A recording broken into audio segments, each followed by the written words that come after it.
वालेकुम, welcome back once again. और आज हम स्टार्ट कर रहे हैं चैप्टर नंबर 5। हमारी एक्सरसाइज है 5.1 जिसका क्वेश्चन है find the HCF of the following expression by factorization method.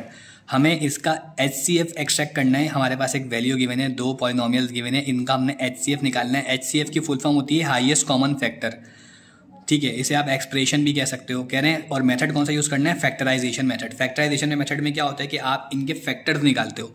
तो आप 72 लिखोगे और यहाँ लिखोगे x4 y5 और z2। तो आप 72 के फैक्टर्स कैसे निकालोगे? आप 72 का LCM एक्सट्रैक्ट कर लोगे। अब देखो 72 का आप LCM मतलब 72 का आप ब्रेक कर दोगे। तो 72 का ब्रेक करोगे, यूनिट प्लेस के ऊपर इवन नंबर है, LCM भी इवन नंबर में से होगा, तो आप 2 से ही लोगे इसका LCM, ठीक है। तो 2 3 जार 6, 1 इसको दे दिया, 2 6 jar 12, 2 1 jar 2, 2 8 jar 16, 2 9 jar 18, 3 3 jar 9, 3 1 jar 3, ठीक है। तो हमारे पास जो है वो 2 जो है वो 3 टाइम्स आ रहा है। अगर हमने 72 को फैक्टराइज किया है, इसको ब्रेक करा है, फैक्टर फॉर्म में कन्वर्ट करा और 3 जो है वो 2 टाइम्स आ रहा है। तो हम लिख सकते हैं यहाँ पे 2 multiply by 2 multiply by 2 multiply by 3 multiply by 3, ठीक है जी। उसके बाद वेरिएबल को भी हम x4 का मतलब ये है कि हम वेरिएबल को भी खोलकर लिख सकते हैं, लेकिन यहाँ पे x4 जो है वो उसकी पावर इस तरह से आ रही है। तो जो हमारे पास x4 है, हम इसे भी जो है वो फैक्टर फॉर्म में लिख सकते हैं, मतलब ये फैक्टर फॉर्म में लिखा हुआ, लेकिन इसे और फैक्टराइज कर सकते हैं मजीद। x को 4 टाइम लिख सकते हैं, लेकिन वैल्यू बहुत ज़्यादा बड़ी हो जाएगी, ठीक है। तो इस वजह से मैं x को 4 ही लिख रहा हूँ यहाँ पे, और यहाँ पर भी y5 और मल्टीप्लाई z2। उसके बाद में क्या करूँगा, तो यहाँ पे जो है वो हमने 72x4 y5 और z स्क्वायर को, मतलब इस वैल्यू को फैक्टराइज कर दिया। फैक्टराइज का मतलब फैक्टर फॉर्म में कर दिया, जितना तोड़ सकते थे, जितना ब्रेक कर सकते थे उतना ब्रेक कर दिया। अब 120 को भी हम एज इट इज करेंगे। तो यहाँ पे 120x क्यूब y6 और z8 लिखा हुआ है, इस इक्वल टू, अब मैं 120 का भी क्या लूँगा? LCM लूँगा। 120 का LCM लूँगा 2 6 जार 12, 0 का 0, ठीक है जी। 2 3 जार 6, 0 का 0, और उसके बाद जो है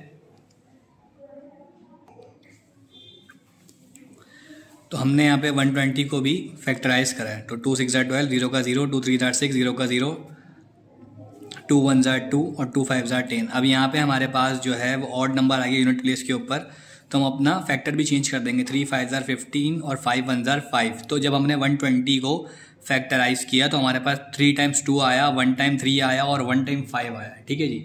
जब हम इन सब को आपस में मल्टीप्लाई करेंगे तो वी विल गेट 120। हमारी जो एग्जैक्ट वैल्यू आएगी इन सारी फिगर्स को मल्टीप्लाई करके, तो वो क्या होगी? 120। उसके बाद यहाँ पे मैंने x क्यूब लिखा multiply by y6 multiply by z8, ठीक है जी। अब मैं यहाँ पर क्या करूँगा, देखो यहाँ मैंने लिखा कॉमन फैक्टर, कॉमन फैक्टर। अब मेरे इसमें जो कॉमन फैक्टर है ना, HCF निकालने का तरीका ये है कि मैं इनके कॉमन फैक्टर्स को निकालूंगा, जो ऊपर वाली वैल्यू में भी सेम होंगे, जितनी भी हमें वैल्यू दी हुई होंगी 2 3 4। तो जो मेरे पास कॉमन फैक्टर होंगे, मतलब जो वैल्यू सेम होंगी, उसे मैं 1 टाइम लिखूंगा और उन सब को आपस में मल्टीप्लाई करूंगा। जो प्रोडक्ट आएगा वो मेरा HCF कहलाएगा। तो 2 देखें, ये 2 है, मैं इसे 1 टाइम लिख दूंगा, ठीक है जी। यहाँ पर भी ये 2 है, इसका एक पेयर बन रहा है, मैं इसे 1 टाइम लिख दूंगा। यहाँ पर भी एक पेयर बन रहा है, मैं इसे 1 टाइम लिख दूंगा। और 3 का भी पेयर बन रहा है, मैं इसे 1 टाइम लिख दूंगा। लेकिन अनफॉर्चुनेटली 3 और 5 का पेयर नहीं बन रहा, तो मैं इसे नहीं लिख सकता। यहाँ देखें x3 है और ऊपर x4 है, तो x3 और x3 मतलब x3 का पेयर बन सकता है, तो मैं यहाँ x3 लिख दूंगा। ऊपर y5 है और नीचे y6, इसका मतलब y5 से 5y ऊपर और नीचे के 5y आपस में पेयर्ड हो सकते हैं, तो मैं यहाँ y5 लिख दूंगा। और इसी तरीके से ऊपर z स्क्वायर है तो नीचे 8z है, लेकिन अगर हम देखें तो ऊपर z स्क्वायर है तो नीचे भी हमें z2 ही लेना पड़ेंगे, z की पावर स्क्वायर लेनी पड़ेगी। तो दो ऊपर के 2z और नीचे के 2z आपस में पेयर हो जाएंगे, तो वो भी यहाँ पर क्या हो जाएगा? z स्क्वायर, ठीक है जी। 1 जैसे इसका पेयर बनाया तो एक वैल्यू उठाई यहाँ से, फिर इसका पेयर बनाया तो एक वैल्यू उठाई यहाँ से, ठीक है।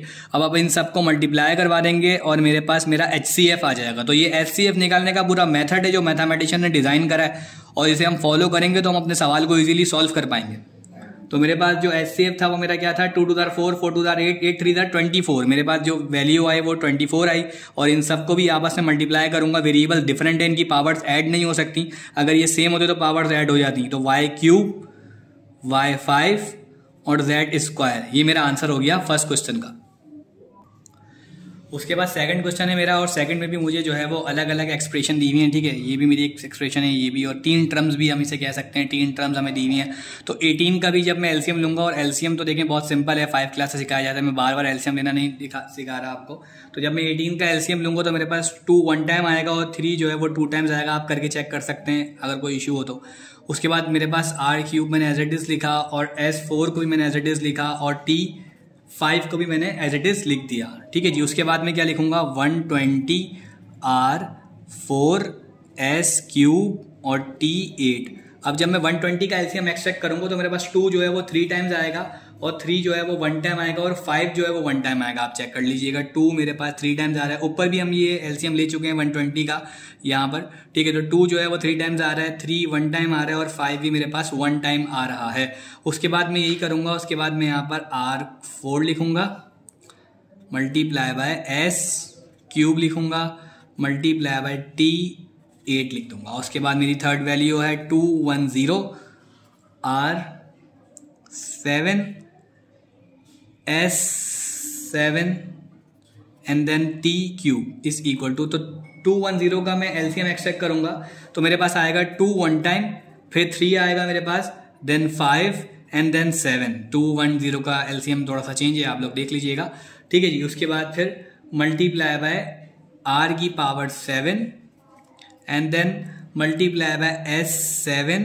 मल्टीप्लाई बाय T³ अब मैं इनके कॉमन फैक्टर्स जो आपस में सेम हैं उनको क्या करूंगा, पेयर्ड कर दूंगा, ठीक है। तो यहाँ से मेरे पास 2 पूरा सेम आ रहा है तो मैं 2 लिख सकता हूँ यहाँ पर, और उसके बाद मेरे पास 3 जो है वो देखें सेम आ रहा है, एक पेयर जो है वो एक पेयर 3 जब 3 वैल्यू होंगे तो मैं तीनों का चेक करूंगा एक साथ, तो 2 का फिर चेक नहीं करूंगा, वहाँ 2 थी तो इसलिए 2 का किया था। अगर 4 होंगे तो फिर चारों का एक साथ हम पेयर करेंगे, ठीक है, जब कॉमन फैक्टर हम एक्सट्रैक्ट कर रहे होंगे, तो ये बात याद रखिएगा।